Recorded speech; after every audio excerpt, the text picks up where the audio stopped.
Good morning बच्चों। आज Hindi paragraph जो उसमें था, हम लोगों ने लगभग 62 पैराग्राफ था, तो एक एक करके पढ़ा है। आज हम फिर शुरू कर रहे हैं पहला पैराग्राफ। तो पहला पैराग्राफ है आपका अपठित, जिसको अपठित अनुच्छेद के नाम से लिखा है।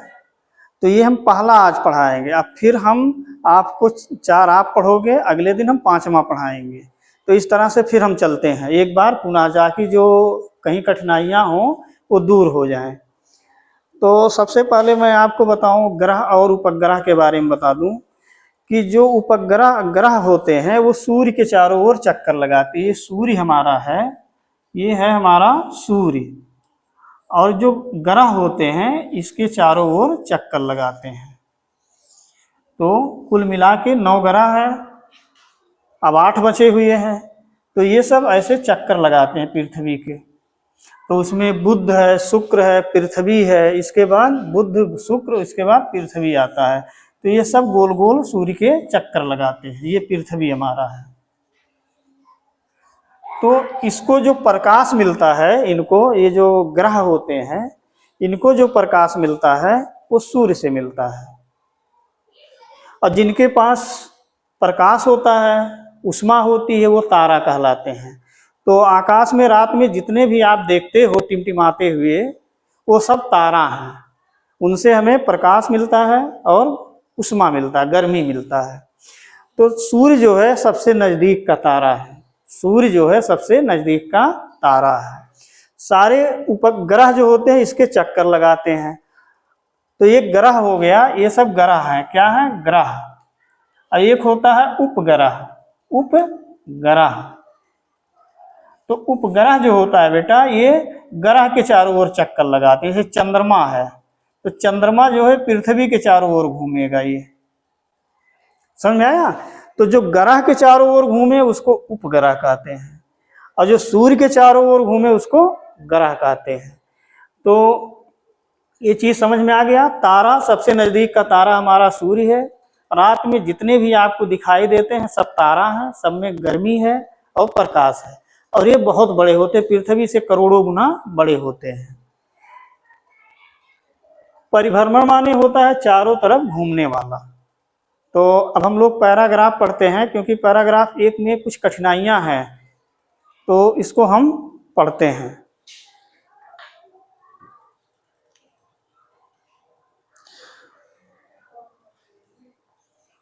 प्रिंस जल रहा है ना? हाँ, पैराग्राफ 1।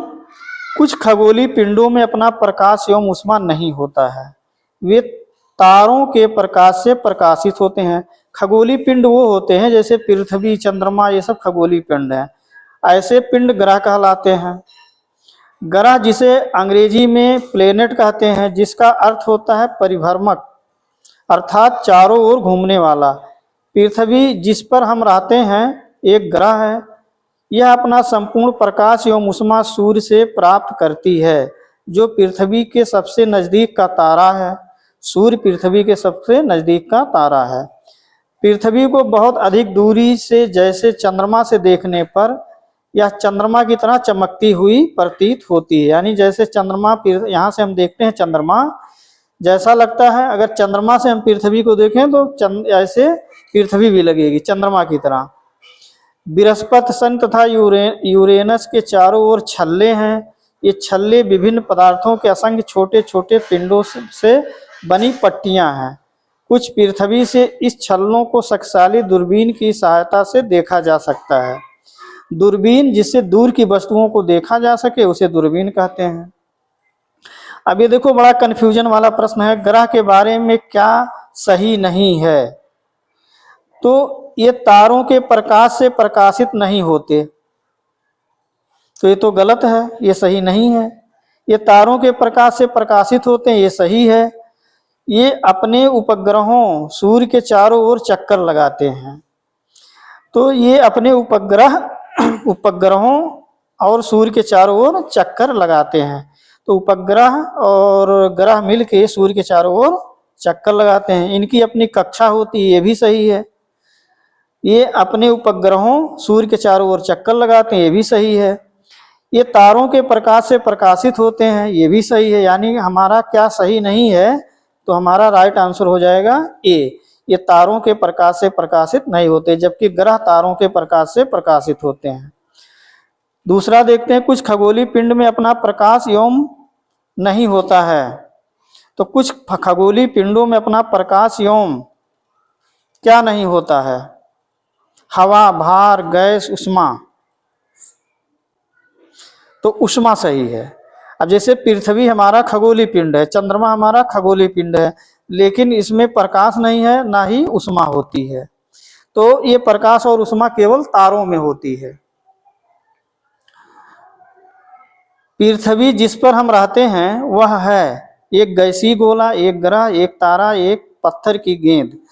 तो वह क्या है? एक ग्रह है। अभी हमने बताया पृथ्वी एक ग्रह है। प्रकाश का यहाँ विलोम है, विलोम माने उल्टा, तो प्रकाश का विलोम हो जाएगा अंधकार। रात, उजाला, रोशनी, ये सब गलत है, अंधकार होता है। प्रकाश का विलोम अंधकार। अनुच्छेद में प्रयुक्त दूरबीन का अर्थ होता है खगोलीय पिंड, तारों का समूह, चंद्रमा की कक्षा, दूर तक देखने वाला। तो हमारा कौन सा आंसर सही होगा? दूर तक देखने वाला। तो सही आंसर है बी। तो इसी के साथ बेटा पहला कंफ्यूजन वाला था, कुछ बच्चे बताए थे, तो पहला हमने आपको बता दिया, उसका पहला आंसर सही है। और अगली बार हम पांचवा अनुच्छेद पढ़ेंगे। अब फिर से आपको 4 पढ़ना है, जितनी बार पढ़ोगे उतनी बार नया नया चीज आपको मिलेगा। तो इसी के साथ बेटा आज का ये सत्र हिंदी का खत्म हुआ।